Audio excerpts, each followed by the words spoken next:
अस्सलाम वालेकुम dear students, कैसे हैं आप सब। उम्मीद करता हूँ खैरियत से होंगे। आज हमारा जो नेक्स्ट टॉपिक है दैट इज़ शेल्स एंड सब शेल्स। इसको बुक वालों ने डिस्कवरी ऑफ न्यूट्रॉन के अंदर ही मेंशन कर दी है।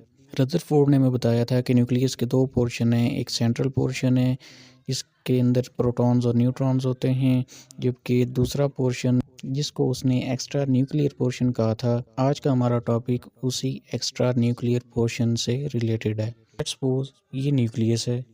न्यूक्लियस के बाहर ये कुछ सर्कुलर पाथ होते हैं, दायरा नुमा रास्ते होते हैं। ये पहला सर्कुलर पाथ है, ये दूसरा सर्कुलर पाथ है और ये तीसरा सर्कुलर पाथ है। इस तरह न्यूक्लियस के गिर्द और भी सर्कुलर पाथ्स मौजूद होते हैं। इन्हीं सर्कुलर पाथ्स में इलेक्ट्रॉन्स रिवॉल्व कर रहे होते हैं, घूम रहे होते हैं। इन सर्कुलर पाथ्स को शेल्स का या ऑर्बिट्स का नाम दिया जाता है। याद रखें, जो शेल न्यूक्लियस के सबसे करीब होता है उसकी एनर्जी कम होती है। दूसरा शेल पहले शेल से बड़ा होता है जिसकी एनर्जी पहले शेल से ज़रा ज़्यादा होती है। तीसरा शेल मज़ीद बड़ा होता है जिसकी एनर्जी और भी ज़्यादा होती है। इस तरह जैसे जैसे आप न्यूक्लियस से दूर जाते जाएंगे, नंबर ऑफ़ शेल्स बढ़ते जाएंगे और उनकी एनर्जी भी बढ़ती जाएगी। कौन सा इलेक्ट्रॉन किस शेल में आएगा ये उस इलेक्ट्रॉन की एनर्जी पे डिपेंड करता है। फॉर एग्जांपल, अगर किसी इलेक्ट्रॉन की एनर्जी 1 है तो वो पहले शेल में आएगा, अगर उसकी एनर्जी 2 है तो वो दूसरे शेल में आएगा, इसकी एनर्जी 3 है वो तीसरे शेल में आएगा। तो जितनी जिस इलेक्ट्रॉन की स्पेसिफिक एनर्जी होती है वो उसी शेल के अंदर ही रिवॉल्व कर सकता है। पहले शेल को के शेल का नाम दिया जाता है, दूसरे शेल को एल शेल का नाम दिया जाता है, तीसरे शेल को एम शेल का नाम दिया जाता है। इसी तरह शेल बढ़ते जा रहे होते हैं, चौथे शेल को एन शेल का नाम दिया जाता है। तो आ जाते हैं शेल्स की डेफिनेशन की तरफ। The circular paths around the nucleus where electrons revolve are called shells और ऑर्बिट्स। वो वाले गोल रास्ते न्यूक्लियस के गिर्द जिनके अंदर इलेक्ट्रॉन रिवॉल्व करते हैं उनको शेल्स या ऑर्बिट्स कहा जाता है। Each shell has fixed energy. हर शेल की एक फिक्स्ड एनर्जी होती है। Electron having specific energy can revolve in specific shell. जिस इलेक्ट्रॉन की एनर्जी जिस शेल के साथ मैच करती होगी वो उसी शेल के अंदर ही रिवॉल्व कर सकेगा। So these are also called energy levels. इनको शेल्स का नाम भी दिया जाता है, इनको ऑर्बिट्स का नाम भी दिया जाता है और इनको एनर्जी लेवल्स का नाम भी दिया जाता है। ये एक ही चीज़ के 3 नाम हैं। The shell which is near to the nucleus is called first shell और के शेल। वो वाला शेल जो न्यूक्लियस के सबसे करीब है उसको फर्स्ट शेल कहते हैं और उसको के शेल का नाम दिया जाता है। And electron present in it has specific energy. और वो इलेक्ट्रॉन जो शेल के अंदर रिवॉल्व कर रहा होता है उसकी अपनी एक खास एनर्जी होती है उस शेल के मुताबिक। Similarly second shell also called L shell. दूसरे शेल को एल शेल का नाम दिया जाता है। Is larger than first shell. ये फर्स्ट शेल से बड़ा होता है। It is at definite distance from nucleus. ये न्यूक्लियस से एक खास फासले पर होता है। And electrons revolving in it has also greater energy. और जो इलेक्ट्रॉन्स इस दूसरे शेल के अंदर रिवॉल्व कर रहे होते हैं इनकी एनर्जी भी स्पेसिफिक होती है इस शेल के मुताबिक।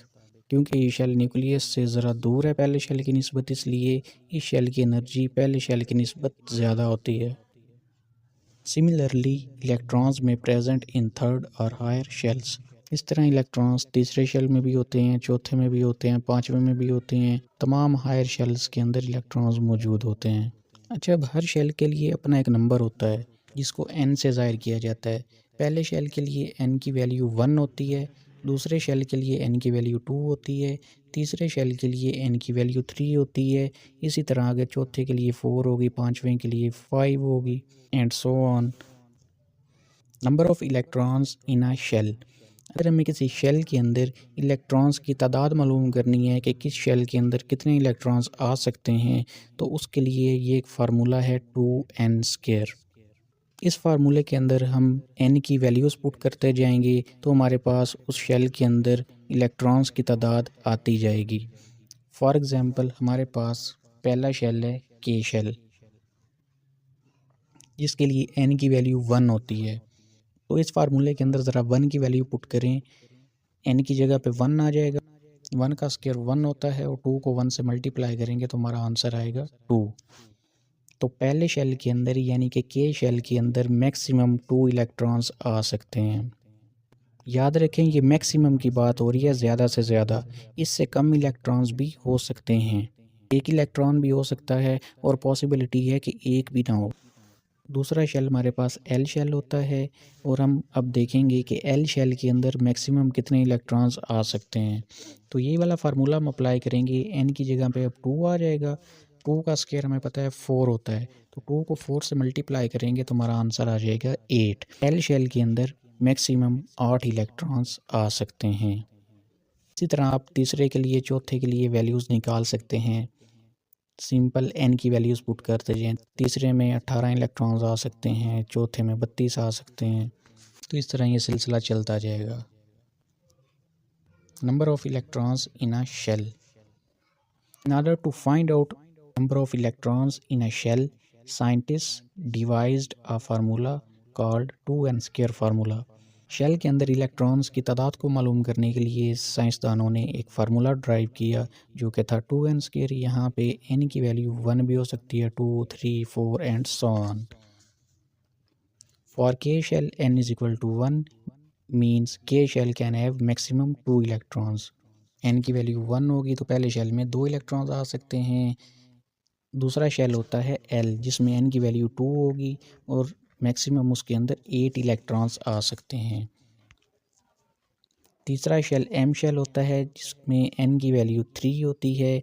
इसी तरह हम उसी फार्मूले की मदद से आंसर निकाल सकते हैं, तो हमारा आंसर आएगा 18 इलेक्ट्रॉन। तीसरे शेल में मैक्सिमम 18 इलेक्ट्रॉन्स आ सकते हैं। For n shell n is equal to 4, इसका मतलब है n शेल के अंदर मैक्सिमम 32 इलेक्ट्रॉन्स आ सकते हैं। तो यहाँ तक थे हमारे पास शेल्स। नेक्स्ट हम देखते हैं सब शेल्स। अब हर शेल के अंदर मज़ीद छोटे छोटे सब शेल्स होते हैं। इस सब शेल के कॉन्सेप्ट को समझाने के लिए हम डेली लाइफ से एक एग्जांपल लेंगे शेल की। ये आपके सामने एक शेल है जिसके अंदर कोल्ड ड्रिंक्स रखी जाती हैं। इसके अंदर मज़ीद छोटे छोटे खाने हैं, इनको आप सब शेल्स कंसीडर कर सकते हैं। तो एक शेल के अंदर यहाँ पे 24 सब शेल्स हैं। सब शेल्स क्या हैं? ईच शेल इज सब डिवाइडेड इनटू सब शेल्स और orbitals.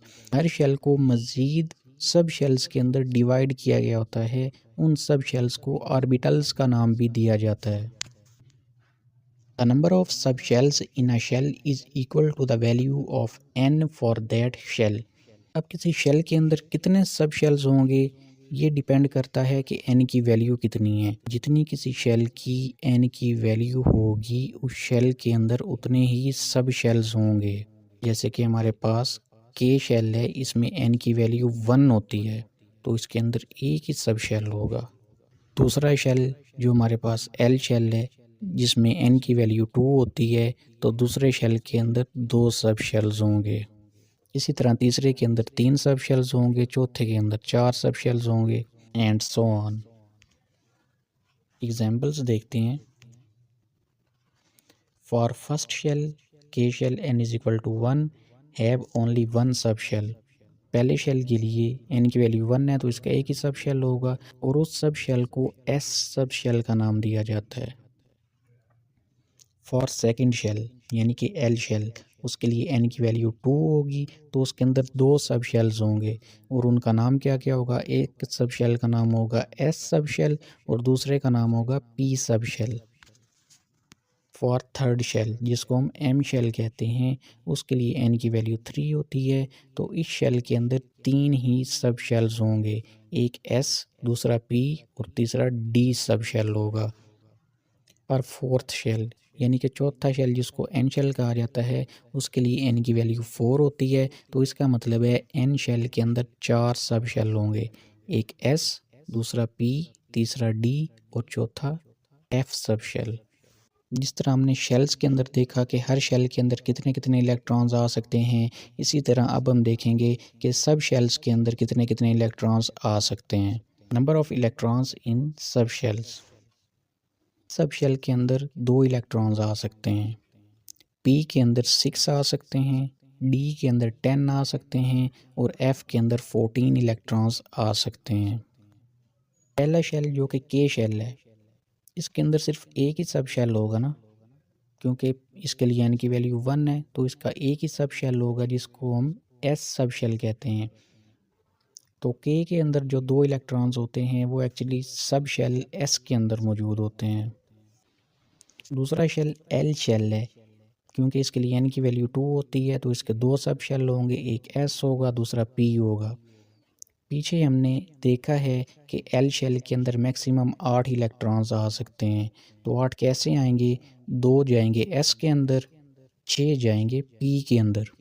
L shell having S and P sub shell can accommodate 8 electrons, 2 in S sub shell and 6 in P sub shell.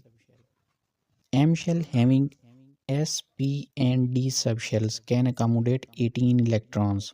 M shell के 3 सब shell होते हैं, क्योंकि एन की value 3 होती है तो सब शेल भी 3 होंगे, एस पी एंड डी। इसके अंदर 18 इलेक्ट्रॉन्स आ सकते हैं। किस तरह आएंगे? 2 एस के अंदर, 6 पी के अंदर और डी के अंदर 10। टोटल करेंगे तो 18 आ जाएगा। एम शेल के अंदर 18 इलेक्ट्रॉन्स इस तरह पूरे होते हैं। इसी तरह चौथा शेल है एन शेल। इसके लिए एन की वैल्यू 4 होती है, तो इसका मतलब है कि इसके अंदर 4 सब शेल होंगे, S P D and F. N shell के अंदर क्योंकि 32 इलेक्ट्रॉन्स आ सकते हैं, वो 32 किस तरह पूरे होंगे? एस के अंदर 2 आ सकते हैं, पी के अंदर 6 आ सकते हैं, डी के अंदर 10 आ सकते हैं, एफ के अंदर 14 आ सकते हैं। तो कुल मिला के 32 इलेक्ट्रॉन्स एन शेल के अंदर पूरे हो जाते हैं। और ये था शेल्स एंड सब शेल्स का कॉन्सेप्ट। उम्मीद करता हूँ कि आपको अच्छी तरह समझ आ गया होगा। मज़ीद कोई कन्फ्यूजन हो तो आप कमेंट्स के अंदर लाजमी पूछ लीजिएगा। आपके कमेंट्स मेरे लिए बहुत ही वैल्यूएबल होते हैं, जिनसे मैं मज़ीद मोटिवेट होता हूँ। Thanks for your valuable comments. मिलते हैं इंशाल्लाह नेक्स्ट टॉपिक के साथ, जो कि हमारा छोटा सा टॉपिक होगा, वो भी इसी डिस्कवरी ऑफ न्यूट्रॉन के अंदर इन्होंने मिक्स कर दिया है, probability of finding an electron. तो तब तक के लिए टेक केयर, अल्लाह हाफिज़।